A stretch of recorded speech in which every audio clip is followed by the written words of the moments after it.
नमस्कार साथियों, स्वागत है आपका हमारे चैनल पर। आज हम आपके लिए लेकर के आए हैं बहुत ही इम्पोर्टेंट मुद्दा जो कि वर्तमान समय में सबकी जुबान पर है। सभी लोग जानते हैं कि इस समय अग्निपथ स्कीम के बारे में हर व्यक्ति जानने की कोशिश कर रहा है आखिर कि अग्निपथ स्कीम क्या है, अग्निवीर जैसे शब्द ये कहाँ से आ गए हैं, रोजगार के क्षेत्र में इनकी क्या उपयोगिता है। तो इन सब सवालों का जवाब जानने के लिए आप बने रहिए हमारे वीडियो में लास्ट तक। हम आपको बताएंगे कि आखिर इस स्कीम के क्या बेनिफिट्स हैं, इस स्कीम के से जो बेरोजगार युवक हैं उनको क्या फ़ायदा होने वाला है, जो लोग इंडियन आर्मी में जाने की तैयारी में लगे हुए हैं उनको इससे कहां तक फ़ायदा मिल सकता है। ये सब जानने के लिए आप हमारे वीडियो को लास्ट तक देखिएगा। और अगर हमारा वीडियो आपको अच्छा लगे, हेल्पफुल लगे, तो प्लीज़ वीडियो को लाइक कीजिएगा और कमेंट कीजिएगा।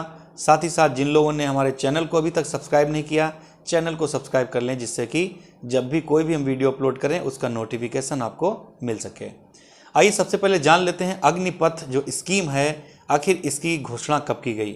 तो सभी को ये जानकारी देते हुए हम आपको बताना चाहते हैं कि ये जो घोषणा थी ये 14 जून 2022 को, यानी कि अभी हाल ही में कुछ दिनों पहले इसकी घोषणा केंद्रीय मंत्रालय के द्वारा, केंद्र सरकार के द्वारा इसकी घोषणा की गई थी। 14 जून को इसकी घोषणा होते ही पूरे देश में सारे लोग ये जानने के लिए उत्सुक होने लगे कि आखिर इस स्कीम में क्या है, क्योंकि भारतीय सेना जैसा गर्व का पद ये सभी के लिए एक सपना होता है और इस सपने को साकार करने के लिए लोग वर्षों से अपनी मेहनत करते हैं। यहाँ तक कि अधिकांश लोग तो बचपन से ही अपने अंदर भारतीय सेना में जाने का सपना संजोते हैं। तो उससे संबंधित जो नोटिफिकेशन आने वाला है, जो घोषणा हुई है, उसके बारे में हम आपको बताने वाले हैं। तो सबसे पहले जान लीजिए इसमें कितनी पोस्टें हैं। तो लगभग 46,000 इसमें पोस्टें आने वाली हैं और इसका विज्ञापन जल्द ही आपके सामने आने वाला है। इसके बारे में अगर हम जानें तो ये रक्षा मंत्रालय के द्वारा, वर्तमान केंद्रीय रक्षा मंत्री राजनाथ सिंह के द्वारा ये घोषणा कर दी गई है कि कोई भी सर्विस होगी उसमें 10% की छूट अग्निवीर लोगों को दी जाएगी। इंडियन आर्मी में जो ब्रांचेस होती हैं, एयरफोर्स, थल सेना, जल सेना और वायुसेना, यानी कि थल सेना, जल सेना और वायुसेना, इन तीनों स्कीम्स में जो अभ्यर्थी अग्निवीर के माध्यम से होंगे उनको उसमें रखा जाएगा और उनको 4 साल के बाद उनको रिटायर कर दिया जाएगा। यानी कि 4 साल से पहले उनकी जो ट्रेनिंग है वो ट्रेनिंग कराई जाएगी, उनको नियत धनराशि उपलब्ध कराई जाएगी। ये सब चीज़ें होते हुए जब 4 साल के बाद अभ्यर्थी रिटायर होगा तो उसको किसी भी नौकरी में, जो सेना बल की नौकरी है, पुलिस की नौकरी है, असम राइफल्स की नौकरी हैं, इन सभी में उनको 10% की छूट के साथ उनको भर्ती किया जा सकता है। तो इस तरीके से 10% सीटें आरक्षित रहेंगी। और कोस्ट गार्ड, सिविल डिफेंस, जो पुलिस की सेवाएं हैं, इनमें भी 10% की छूट की घोषणा हाल ही में राजनाथ सिंह के द्वारा कर दी गई है। साथियों, आपको बताएं तो जो वायुसेना के द्वारा भी हाल ही में एक नोटिफिकेशन जारी किया गया और उसमें उन्होंने बताया है कि जो भारतीय वायुसेना भर्ती अधिनियम 1950 है उसके तहत लगभग 4 वर्षों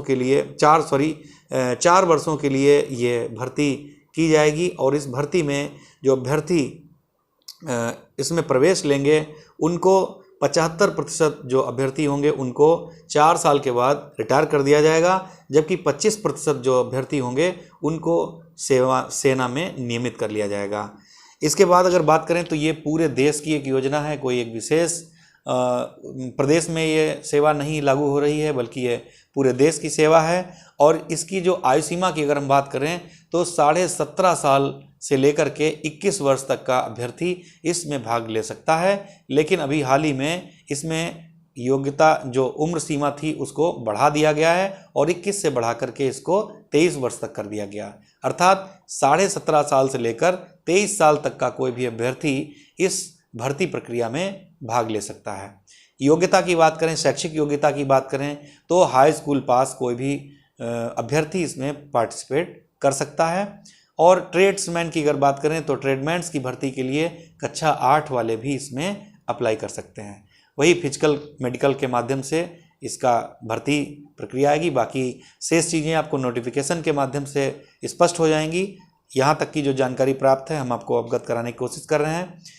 इसमें अगर सैलरी की बात करें तो पहले साल सैलरी 30,000 रुपये होगी और दूसरे साल 33,000 यानी 33,000 होगी, और तीसरे साल की अगर बात करें हम तो 36,000 सैलरी होगी और चौथे साल 40,000 रुपये सैलरी होगी। लेकिन इसमें आपको ये जानना है कि जो पहले साल 30,000 सैलरी जो निर्धारित है उसमें 9,000 रुपये सैलरी आपकी काट करके उसको फंड में जमा कर दिया जाएगा और सरकार के द्वारा उसमें 30% फंड मिला करके आपकी लिए जो बाद में धनराशि मिलेगी उसके लिए उसको बचत की जाएगी।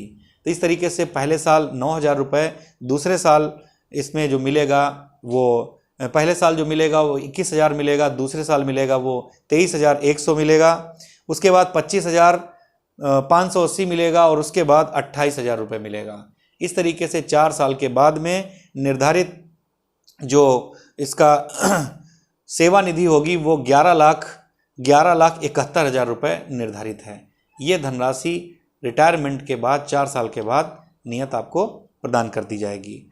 अगर हम इसके में बात करें तो ये जो धनराशि मिलेगी ये टैक्स फ्री होगी, यानी इस पर कोई भी इनकम टैक्स नहीं लगाया जाएगा। साथ ही साथ छुट्टी की अगर बात करें तो प्रति वर्ष 30 दिन की छुट्टी इसमें प्रदान की जाएगी, यानी 4 साल में 4 महीने की लगभग छुट्टी मिलेगी। इसके साथ साथ मेडिकल की सुविधाएं उपलब्ध रहेंगी।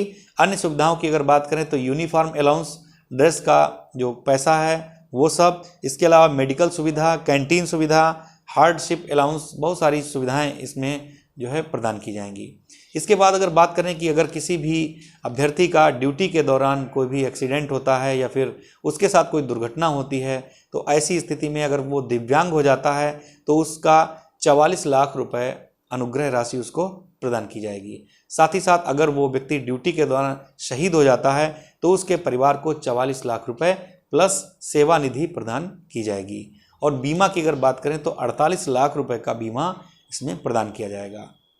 तो इस तरीके से जो देश के सैनिक बनने के लिए जो सपने देखे हुए हैं जिन लोगों ने, उन सब के लिए एक अवसर है और इस अवसर के लिए बहुत से लोग तैयार भी हैं। और देश में जहाँ जहाँ विरोध हो रहा है उन सभी लोगों को इस चीज़ को समझना चाहिए। सरकार की गाइडलाइंस जो भी आई हैं, अभी स्पष्टीकरण इसके नोटिफिकेशन आएगा तो और भी क्लियर हो जाएगा। हालांकि कुछ लोगों के लिए ये योजना उनको सही नहीं लग रही है, लेकिन जो जानकारी अभी तक प्राप्त है उसके लिए हम आपको नेक्स्ट नोटिफिकेशन अगर आएगा तो उसके बारे में स्पष्ट बताएंगे और आपको ये भी बताएंगे कि आखिर हम अग्निवीर बनने के लिए किस प्रकार से तैयारी करें।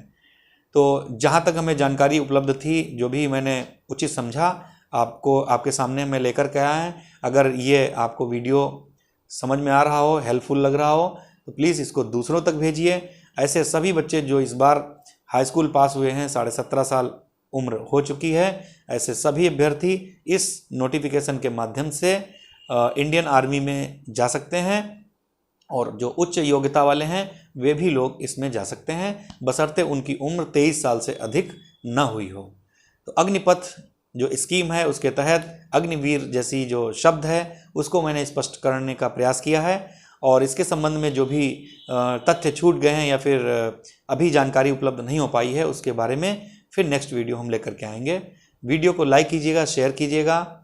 मिलते हैं आपको जल्दी नए वीडियो में, तब तक के लिए थैंक यू।